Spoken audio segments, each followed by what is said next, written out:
Hello student, আমি Tapas sir. আজকে এই ভিডিওতে যাদের ফোর্থ সেমিস্টারে হিস্ট্রি আছে, অর্থাৎ যারা হয়তো Bangla honours, political science honours, English honours, কিন্তু তাদের ফোর্থ সেমিস্টারে মাইনর টুতে হিস্ট্রি আসে, তো তাদের জন্য আজকে এই সাজেশান অধ্যায় ভিত্তিক।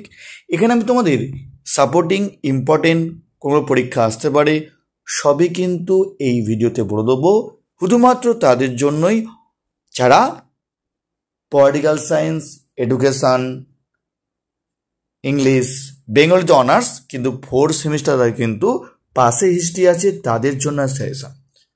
আজ যদি আমাকে পড়তে চাও তো স্ক্রিনে আমার ফোন নাম্বার দেওয়া আছে, তোমরা চাইলে কিন্তু আমার সঙ্গে জয়েন করতে পারো। দেখো, তোমাদের প্রথম প্রশ্ন, এটি খুবই ইম্পর্টেন্ট প্রশ্ন।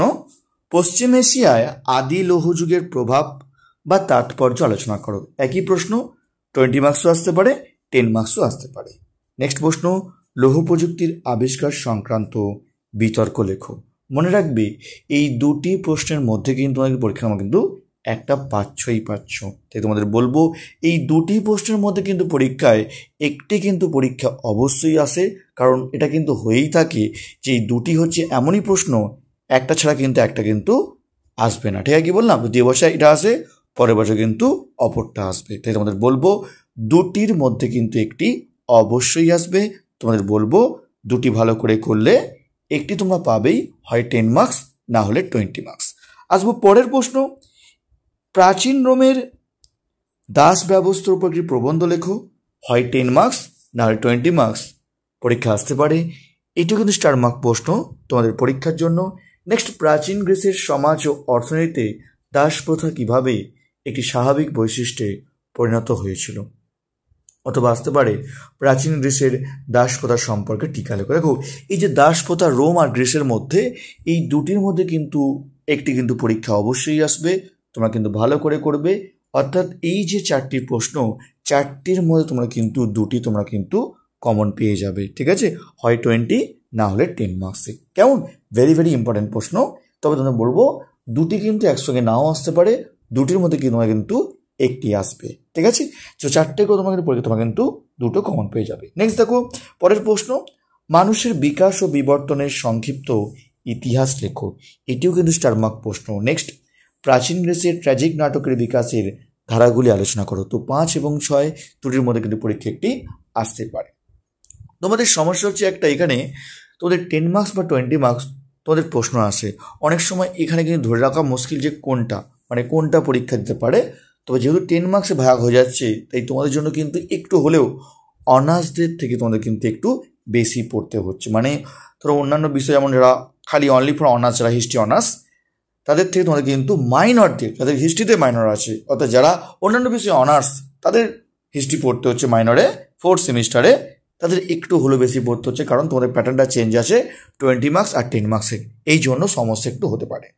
নেক্সট দেখো, পরের প্রশ্ন, প্রাচীন রোমের কৃষি অর্থনৈতিক বৈশিষ্ট্যগুলো আলোচনা করো। নব্যপ্রস্তর যুগীয় বিপ্লবের বৈশিষ্ট্যগুলি কী ছিল, এর তাৎপর্য ব্যাখ্যা করো। তো আমি তোমাদের বলবো 10 মার্কস এবং 20 মার্কসের জন্য এই 8টি প্রশ্ন পড়ে রাখবে। 8টির মধ্যে আমি তোমরা বলবো যে তোমরা অবশ্যই তোমরা কিন্তু 20 মার্কস তোমরা কমন পেয়ে যাবে, এবং 10 মার্কস তোমরা কিন্তু এখানে তোমরা একটি বা দুটো তোমরা কিন্তু কমন পেতে পারো। তো তোমাদের বলবো এই 8টি করলে তোমরা কিন্তু অবশ্যই তোমরা কিন্তু কম করে হলেও তোমরা কিন্তু 3টি কমন পাবেই পাবে, কারণ এখানে তোমাদের কিন্তু সমস্যা আছে যে 10 মার্কসের প্রশ্ন আমার ভাগ হয়ে যায়। তাই তোমাদের বলবো 20 মার্কস তোমরা পেলেও 10 মার্কসে আমি তোমাদের বলবো না যে তোমরা যে 4টি তোমরা কমন পাবে, 10 মার্কস তোমরা কিন্তু একটা কমন পাবে এই 8টি প্রশ্ন পড়লে। তোমাদের বলবো 8টি হচ্ছে সেরা প্রশ্ন, এবং ফার্স্ট যে 4টি আমাদের প্রশ্ন বললাম, সেই 4টি প্রশ্ন আমাদের বলবো সব থেকে ভালো করে করবে, কারণ এই 4টি প্রশ্নের মধ্যে কিন্তু দুটি অবশ্যই আসবে, আর এই 4টির মধ্যে কিন্তু এখান থেকে কিন্তু দুটো আসতে পারে অথবা একটা আসতে পারে। তো সেইভাবে তোমরা কিন্তু করবে 10 মার্কস এবং 20 মার্কসের জন্য। যদি তোমরা কেউ মাইনরি হিস্ট্রি পড়তে চাও, তোমাদের ক্লাস স্টার্ট হয়ে গেছে। দেখো, শুধুমাত্র নোটস দিলে তোমার কিন্তু হবে না, তোমাদের যে সিস্টেমটা আছে, ইউরোপের যে হিস্ট্রি এটা আছে, এটা প্রাচীন ইউরোপের যে ইতিহাস তোমরা পড়ছো, তোমাদের কিন্তু এর পার্ট তোমাদের কিন্তু পড়তে হবে। প্রাচীন বিশ্বের যে ইতিহাস তোমরা পড়ছো, ঠিক আছে, ইউরোপ বর্ণ প্রাচীন যে বিশ্বের ইতিহাস তোমরা পড়ছো, এখানে তোমাদের কিন্তু ব্যাপারটা বুঝতে হবে। তো বুঝলে তোমরা কিন্তু আরও তোমাদের কিন্তু সুবিধা হবে। শুধুমাত্র নোটসের মাধ্যমে তোমাদের পড়তে তোমরা কিন্তু হবে না।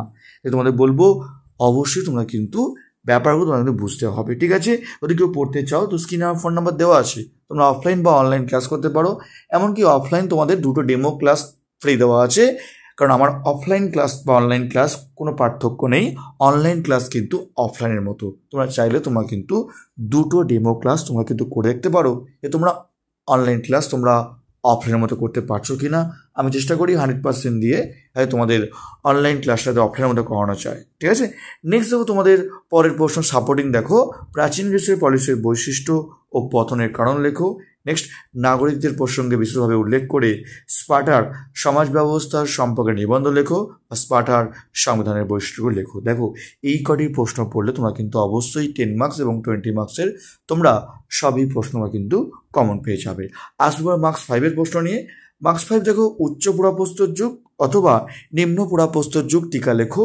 দুটির মধ্যে কিন্তু পরীক্ষা একটি অবশ্যই চান্স আছে, না আসে তবে আসতে পারে মধ্যপ্রস্তর যুগীয় সংস্কৃত টিকা লেখো। তো তিনটির মধ্যে কিন্তু পরীক্ষা কিন্তু একটি অবশ্যই আসবে। নেক্সট, রোমের ব্যবসায় টিকা লেখো অথবা পশুপালক যাযাবরের বৃত্তির টিকা লেখো। দুটোর মধ্যে দুটো কিন্তু পরীক্ষা আসতে পারে, তবে আমরা বলবো দুটির মধ্যে তোমরা কিন্তু একটু কিন্তু অবশ্যই আসবে, তোমরা কিন্তু সেভাবেই তৈরি থেকো। নেক্সট আমাদের পরের প্রশ্ন, প্রাচীন মিশরীয় ধর্ম অথবা অর্থনীতি বা স্থাপত্য সম্পর্কে টিকা লেখো। দেখো, 5 অবধি পড়লেই তোমরা কিন্তু 3টে কমন পেয়ে যাবে। তার সত্ত্বেও তোমাদের বলবো অন্তত তোমরা সফিস দার্শনিক টিকা আর সলনের সংস্কার এগুলো তোমরা করে যাও, এর মধ্যে তোমরা কিন্তু কমন পেয়ে যাবে। যদি প্রশ্ন খুব কঠিন হয় তোমরা যদি করতে পারো এগুলো পড়ার পর লাস্ট ফিনিশিং তোমরা কিন্তু জাস্ট সাপোর্টিং করে যাবে। প্রাচীন গ্রিক দার্শনিক সক্রেটিসের কৃতিত্ব লেখো, প্রাচীন গ্রিক ঐতিহাসিক থুকিডিডাসের ভূমিকা লেখো, প্রাচীন স্পার্টার হেলারদের ভূমিকা লেখো, স্পার্টাকাসের বিদ্রোহ সম্পর্কে টিকা লেখো। আগে তোমরা ইম্পর্টেন্টগুলো পড়বে, যদি তোমাদের সম্ভব হয় তাহলেই তোমরা কিন্তু সাপোর্টিং করে যাবে এই 4টি প্রশ্ন, ঠিক আছে? বিশেষ তোমরা পড়ে যাবে প্রাচীন স্পার্টার হেলারদের যে ভূমিকা তোমাদের প্রশ্নটি, এটি তোমরা কিন্তু ভালো করে তোমরা করে যাবে সাপোর্টিংয়ের মধ্যে, ঠিক আছে? আসবো তোমাদের কিছু এক্সট্রা প্রশ্ন নিয়ে। এক্সট্রা 5 মার্কসের প্রাচীন রোমের ধর্ম আর ঐতিহাসিক হিসাবে হেরোডোটাসের ভূমিকা লেখো। তো এই ছিল তোমাদের 4th সেমিস্টারে তাদের হিস্ট্রি মাইনর আছে, তাদের মাইনর 2 4th সেমিস্টার হিস্ট্রিতে মাইনর আছে, তাদের জন্য মার্কস 5 এবং মার্কস 20 অধ্যায়ভিত্তিক সাজেশান, যেখানে তোমাদের ইম্পর্টেন্ট সাপোর্টিং এক্সট্রা সবই কিন্তু এই ভিডিওতে আলোচনা করে দিলাম। যদি কেউ নোটস কিনতে চাও তাহলেও তোমরা কিন্তু আমার সঙ্গে যোগাযোগ করতে পারো। স্ক্রিনে আমার ফোন নাম্বার দেওয়া আছে, তোমরা কিন্তু আমাকে কল করতে পারো, অথবা তোমরা কিন্তু আমার সঙ্গে হোয়াটসঅ্যাপও তোমরা কিন্তু যোগাযোগ করতে পারো। তোমাদের কিন্তু অনলাইন ক্লাস তোমাদের অ্যাভেলেবেল আছে, সেটা তোমরা কিন্তু ক্লাসও করতে পারো। তো আজকের মতো এটুকুই।